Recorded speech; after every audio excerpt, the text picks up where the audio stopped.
Esta conferencia se titula El Padre que Perdona y está basada en las palabras bíblicas de Mateo 6:9. Padre nuestro, que estás en los cielos.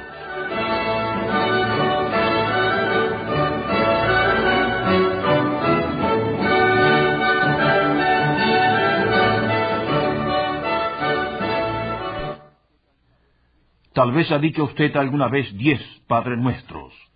Quizás se sabe esta oración del principio al fin y puede decirla sin pestañear siquiera.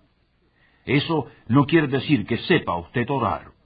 Jesús no enseñó esta oración simplemente para repetirla como repiten los loros lo que aprenden.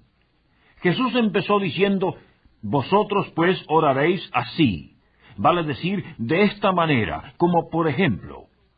Jesús estaba enseñando una lección, dictando una clase, dando un modelo, y no un formulario para repetirlo rutinariamente. El Padre Nuestro es un modelo, como el que muestra el arquitecto que se propone edificarle a usted una casa. Jamás se le ocurre que usted ha de vivir en esa pequeña maqueta. Le está mostrando un modelo en escala de la casa que será varias veces más grande.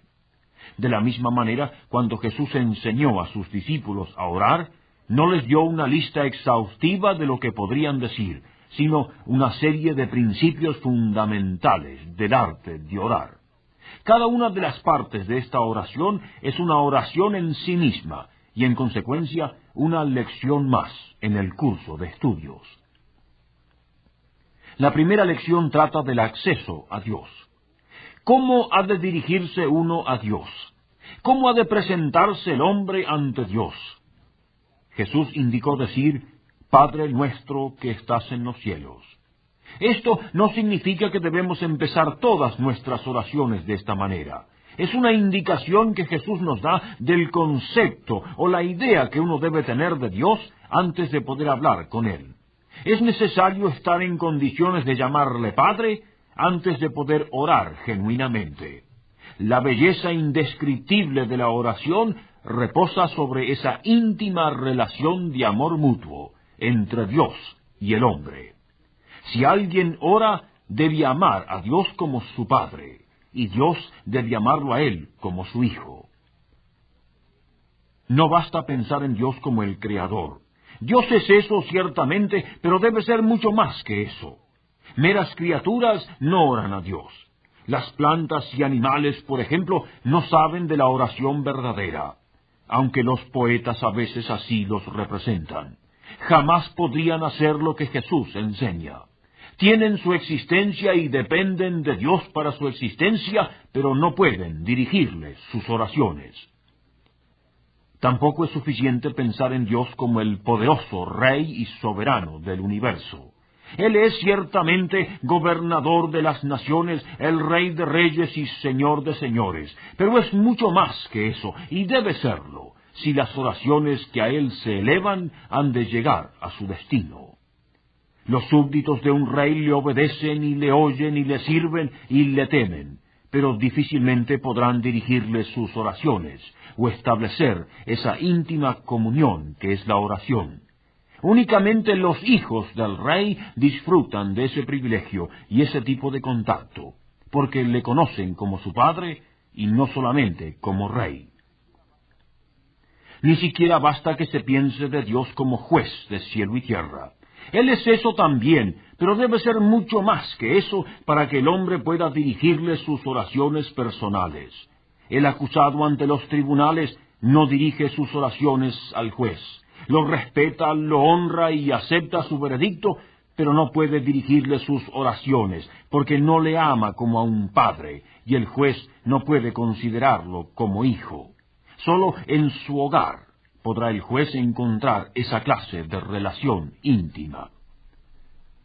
Todo esto nos presenta con una seria interrogativa.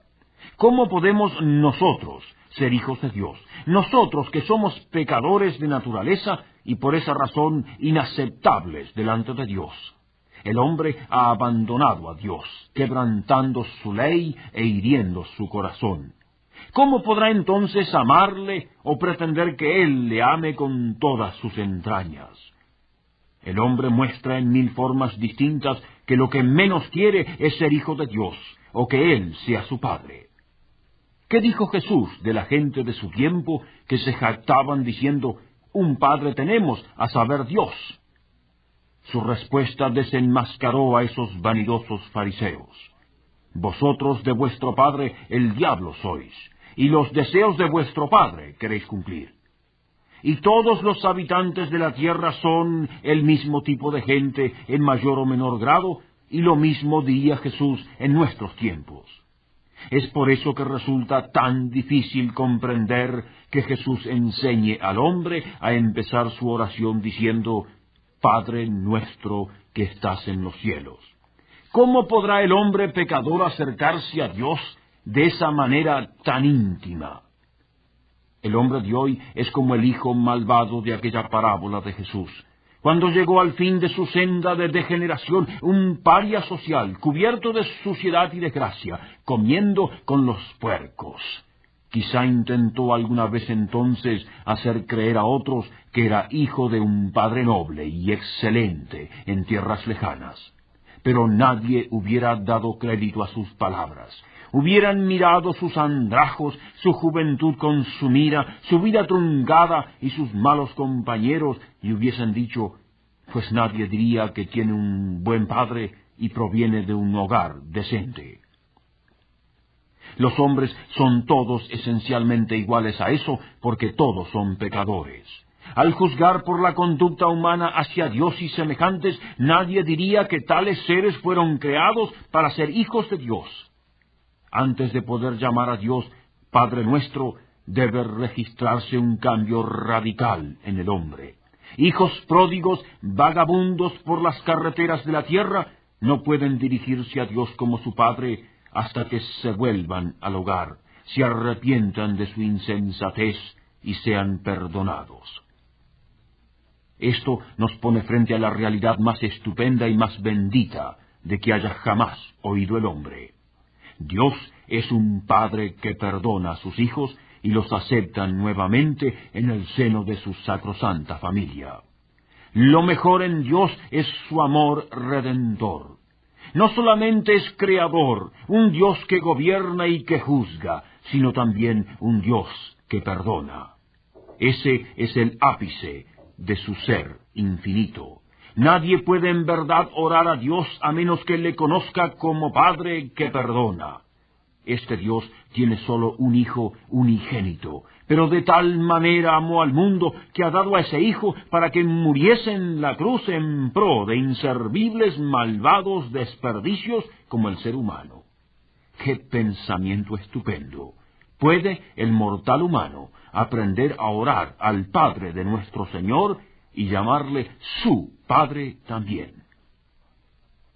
Tal vez estamos hablando a algún padre cuyo hijo abandonó el hogar para vivir perdidamente. Ocurre con frecuencia en estos tiempos desastrosos. Los familiares y vecinos y amigos pudieron ver el cruel sufrimiento de ese padre, su corazón deshilachado mientras duró la ausencia de ese hijo. Pero luego, cuando el hijo volvió al fin, esos vecinos y familiares y amigos vieron algo muy distinto en aquel padre. La forma en que aceptó a ese hijo nuevamente, lo apretó contra su pecho y dio gracias a Dios en medio de sus lágrimas copiosas. Eso reveló en aquel padre un hombre de más calibre y mayor lustre. Había sido siempre el padre de aquel hijo, pero ahora era un padre que perdona, y eso es mucho mejor. También así es Dios cuando sus hijos pródigos se arrepienten y vuelven al hogar diciendo, Padre, he pecado contra el cielo y contra ti, y ya no soy digno de ser llamado tu hijo. Dios corre a recibirlos, los abraza tiernamente contra su pecho, y en medio de lágrimas de gozo les dice, este mi hijo muerto era y ha revivido, se había perdido y es hallado. Ese es el concepto o idea que Jesús enseñó a sus discípulos cuando les dijo que orasen, Padre nuestro, que estás en los cielos. Él quiso que los suyos entendiesen claramente que solamente un pecador perdonado puede acercarse a Dios en oración y que no hay otro camino de acceso a Él. Amigo nuestro, ¿tiene usted dificultades con sus oraciones? ¿Duda quizá que sus oraciones sean oídas? Tal vez su problema consiste en que no es usted un pecador perdonado.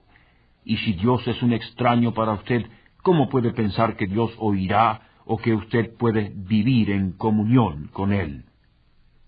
Pero tal vez es usted un pecador perdonado, un hijo de Dios, y aún así tiene problemas con sus oraciones. Bueno, todos tienen esto en cierta medida. Dios parece estar lejos, apenas visible al ojo de la fe, inaccesible, y por esa razón quizá no ora usted tanto como debiera.